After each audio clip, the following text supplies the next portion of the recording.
ഫാത്തിമ. ഞാൻ GUPS ഭീമനാലയിൽ പഠിക്കുന്നു. എൻ്റെ ബുക്കിൻ്റെ പേര് ഉണ്ടായിരുന്നവരാനും അത് എഴുതിയത് വീരാൻകുട്ടി. അതിലെ കഥാപാത്രങ്ങളും ഉണ്ടായിരുന്നവരാനും ഭാരതീയമായി.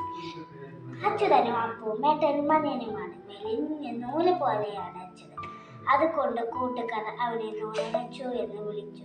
തടിച്ച് ഉരുണ്ടാണ് അപ്പു. അവനെ എല്ലാവരും ഉടനപ്പുവേ എന്ന് വിളിച്ചു. രണ്ടുപേരും കൂട്ടാണ്. കുളിക്കാനും കളിക്കാനും കുസ്തികളൊപ്പിക്കാനും അവർ ഒരുമിച്ചുണ്ടാകും. അവരുടെ കുറുമ്പുകളെ കുറിച്ച് കേട്ടത് ആരും ചിരിച്ചു. ഉണ്ണനെയും